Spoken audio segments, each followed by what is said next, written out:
Hi எல்லாருக்கும் வணக்கம். என்ன இப்போ ரீசெண்ட் டைமில் வந்து நீ ஃபுல்லாக இன்வெஸ்ட்மெண்ட் வீடியோவாக போடுற, அதில் இன்வெஸ்ட் பண்ணுங்கள், இதில் இன்வெஸ்ட் பண்ணுங்கள், இப்படி சேர்த்துவீங்க அப்படி சேர்த்துவீங்க, அது இது பேசிக்கிட்டே இருக்க. பட் எல்லாம் ஓகே ஸ்டாப்.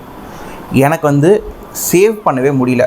வர சம்பள காசு வருது, அது வந்து கையில் நிற்கவே மாட்டேங்குது. வந்து 5 தேதி 10 தேதிக்குள்ளே எல்லாமே காலி ஆகிடுது. என்கிட்ட எதுவுமே காசே இல்லை. காசு இருந்தாலும் நான் சேவ் பண்ணுறதுக்கு, நீயும் இன்வெஸ்ட் பண்ண சொல்கிற, அது பண்ண சொல்கிறேன். எனக்கு ஆசையாக தான் இருக்குது. கையில் காசு இருந்தாலும் பண்ண முடியும். அதுக்கு ஏதாச்சும் ஒரு வழி சொல்லு அப்படின்னா வந்து அதுக்கான வீடியோ தான் இது இருக்கப்படுது. ஓகே, நீங்கள் வந்து எவ்வளோ சம்பாதிச்சாலும் சரி, அந்த சம்பாதிய காசில் உங்களால் எப்படி சேவ் பண்ணணும், எவ்வளோ காசு வச்சுக்கணும், அது எவ்வளோ சேவ் பண்ணணும், அதுக்கான விஷயம் ரொம்ப சிம்பிளாக தான் இருக்கும்.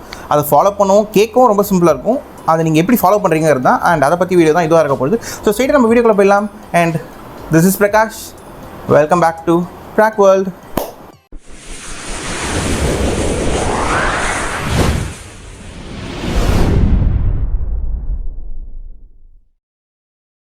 $50, $30, $20 ரூல். எஸ், ஸோ இந்த 50, 30, 20 ரூல் வந்து ஃபினான்ஷியல் இண்டஸ்ட்ரியில் ரொம்ப ஃபேமஸான ஒரு விஷயம் தான்.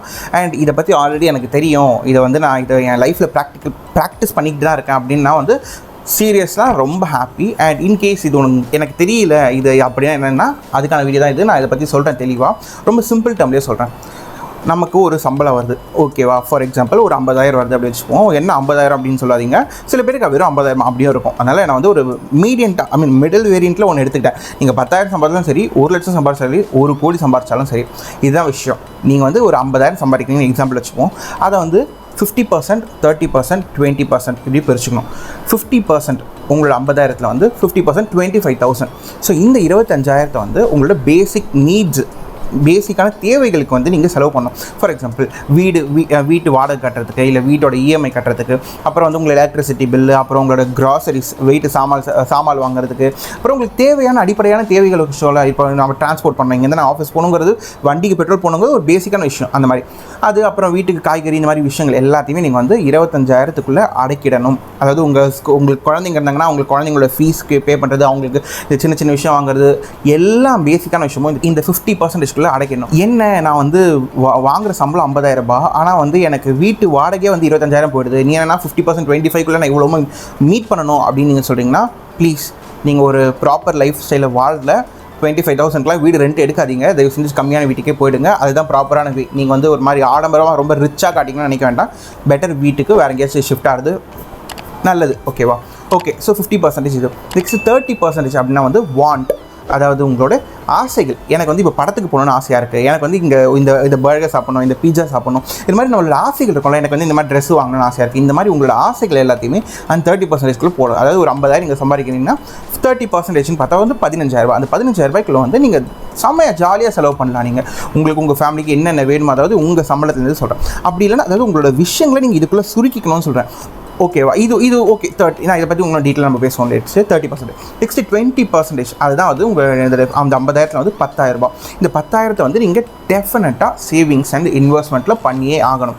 இப்படி வந்து உங்கள் பணத்தை நீங்கள் பிரிச்சுக்கும் பொழுது வந்து உங்களால் வந்து ரொம்ப ஈஸியாக வந்து உங்களுக்கு காசு வந்து மேனேஜ் பண்ணணும். நம்ம வந்து காசு வரும், வந்ததுக்கப்புறம் வந்து நம்ம அதில் என்ன வருது என்ன போகுது, நம்மளோட வரவு செலவு கணக்கு வந்து நம்மளே பார்க்கறது கிடையாது. ஆக்சுவலாக நான் எவ்வளோ சம்பாதிக்கிறேன், எவ்வளோ செலவு பண்ணுறேங்கிற அந்த ஒரு ட்ராக்கே கிடையாது. எப்பவும் வந்து ட்ராக் பண்ணிக்க சொல்லுவாங்க. நம்ம என்னென்ன விஷயம் பண்ணுறோமோ ஒவ்வொன்றுத்தையும் நீங்கள் எழுதும்போது நீங்கள் அதில் வந்து நமக்கே வந்து தெரியும் நம்ம என்ன செலவு பண்ணுறோம்னு தெரியாத. நீங்கள் வந்து எத்தனை நாள் வந்து நம்மளோட ஸ்டேட்மெண்ட் ஓப்பன் பண்ணி ஓகே இந்த மாதம் வந்து இவ்வளோ செலவாயிருக்கு, எப்பவுமே வந்து முடிஞ்சதுக்கப்புறம் பார்க்கறதுங்கிறது வந்து உலகத்தில் எல்லாரும் அதான் பார்த்துக்கிட்டு இருக்காங்க. வரத்துக்கு முன்னாடி இந்த மாதம் சம்பளம் வந்துடுச்சு, இப்போ நான் இந்த மாதம் எனக்கு இதெல்லாம் செலவு இருக்குன்னு சொல்லிட்டு வரவு செலவு கணக்கு மேபி அது நம்ம ரொம்ப அதெல்லாம் வச்சு அதெல்லாம் ரொம்ப பழைய விஷயம், அதெல்லாம் வந்து மறுபடியும் குழந்தைத்தனமாக இன்னும் உட்காந்து வரவு செலவு கணக்கெல்லாமா பார்த்துட்டு இருப்பாங்க அப்படின்னு வந்து நினைக்காதீங்க. அப்படி நினச்சோன்னா நம்ம தான் முட்டாள். ஏன்னா வந்து அப்போ அப்படி பண்ணதுனால தான் வந்து இப்போ நம்ம ஓரளவுக்கு அது டீசென்ட் அம்மா அப்பா அந்த மாதிரி பண்ணதுனால தான் இப்போ நம்ம ஓரளவுக்கு டீசென்ட் ஒரு ஃபினான்ஷியல் ஸ்டேட்டஸ்லேயாவது இருக்க முடியுது. அவங்க வந்து ஊதாரி தெரியுமா, இப்போ நம்ம செலவு பண்ணுற மாதிரி ஊதாரித்தனமாக செலவு பண்ணிட்டு இருந்தாங்க அப்படின்னா வந்துட்டு அடுத்த ஜென்ரேஷனுக்கு நம்ம பசங்க வந்து நம்மள ரொம்ப கேவலமாக கேட்குற மாதிரி இருக்கும். அப்படி வச்சுக்கோமே. இதே ஒரு ஃபன்னி பாட்டுக்கு, பட் ரியாலிட்டின் போது இதுதான் உண்மை. ஓகேல? ஓகே, ஸோ வந்து 50, 30, 20 ரூல்ஸாக நீங்கள் பிரிச்சுக்கோங்க.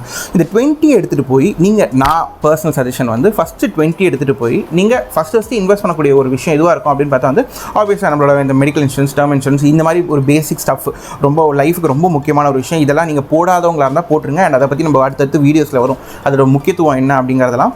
ஸோ பண்ணுங்கள். அண்ட் இதை தாண்டி நீங்கள் போடக்கூடிய முதல் இன்வெஸ்ட்மெண்ட் எதில் இருக்கணும் அப்படின்னு பார்த்தா வந்து மியூச்சுவல் ஃபண்ட்ஸ். அன்லெஸ் எனக்கு வந்து ஸ்டாக் மார்க்கெட் பற்றி ஒரு ஐடியாவே கிடையாது, எனக்கு வந்து எந்த ஈக்விட்டியில் என்ன பண்ணணும்லாம் தெரியாது, எனக்கு அதுக்கான டைமும் இல்லை அப்படின்னா வந்து நீங்கள் வந்து எடுத்துகிட்டு போய் ஒரு நல்ல மியூச்சுவல் ஃபண்டில் போடுங்க. அண்ட் மியூச்சுவல் ஃபண்டை பற்றி என்ன ஏதுங்கிறதெல்லாம் நான் இங்கே ஒரு ஐ கார்டு கொடுக்குறேன். அதில் நம்ம ஆல்ரெடி வீடியோ போட்டிருக்கோம். அதை பற்றி ஒரு சின்னதாக போட்டுப்போம். அதை போய் பார்த்துட்டு வந்துருக்கேன். ஸோ உங்கள் 20% 30-50% வந்து உங்களோட தாஸ் வச்சு நீங்கள் என்ன செலவு சேவிங்ஸ் எல்லாத்தையும் பண்ணுங்கள். இப்படி நீங்கள் பண்ணிங்கன்னா நீங்கள் வந்து யோசிச்சு பாருங்கள், நீங்கள் மந்த்லி வந்து அந்த 10,000 வந்து நீங்கள் போட்டுகிட்டே வரீங்க. அண்ட் நீங்கள் வந்து இப்போ ஒரு உங்களுக்கு இருக்க போகிற சம்பளம் அப்படியே இருக்க போகிறது இல்லை. அதை நீங்கள் வந்து எஸ்ஐபி மாதிரி நீங்கள் மியூச்சுவல் ஃபண்டில் போட்டே வரீங்க. ஓவர் 30 இயர்ஸ் ஸ்பேனில் பார்க்கும்போது வந்து நீங்கள் கையில் பல கோடிகள் 10 to 20 crores வந்து நீங்கள் இருக்கும். ஏன்னா வந்து நம்ம அதே அந்த 10,000 அப்படியே போட்டுகிட்டே இருக்க போகிறதில்ல. நம்ம ஓவர் ஸ்பேன் வந்து நம்ம அடுத்தடுத்து நம்ம ஒர்க் போக போக நம்மளோட இந்த இன்ஃப்ளேஷன் ஏற்ற மாதிரி நம்மளோட சம்பளமும் ஏறிட்டே இருக்கும் போது அந்த சம்பளத்தில் நம்ம 10,000 அடுத்து 12,000 15,000 அப்படி போட்டுகிட்டே இருக்கும். ஸோ ஓவர் ஸ்பேன் லாங் டேர்மில் பார்க்கும்போது ஒரு 30 இயர்ஸில் பார்க்கும்போது வந்து ரொம்ப மேசிவான ஒரு லம்சம் அமௌண்ட் வந்து கோடிகளில் வந்து நம்மக்கிட்டே இருக்கும். அண்ட் அதெல்லாம் வந்து நம்ம வந்து இந்த மாதிரி செலவு பண்ணிகிட்டே இருந்தோம்னா இப்போ எல்லாம் ஃபன்னாக தான் இருக்கும், ஜாலியாக இருக்கும், சந்தோஷமாக விளையாட்டு ஆட்ட போடலாம்.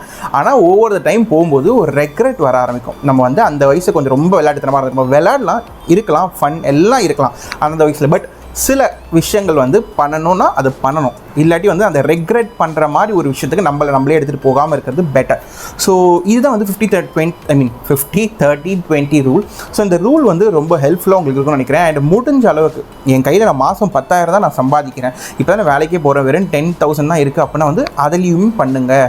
அதாவது அதுலேயும் வந்து 50% வந்து உங்களோட 5,000 நீங்கள் இதுக்கு வச்சுக்கோங்க, ஒரு 3,000 வந்து உங்களோட தேவை ஆசைகளுக்கு வச்சுக்கோங்க, நீங்கள் படத்துக்கு போகிறது என்ன பண்ணணுமோ பண்ணுங்கள், ஒரு 2,000 வந்து சேமித்து வைங்க.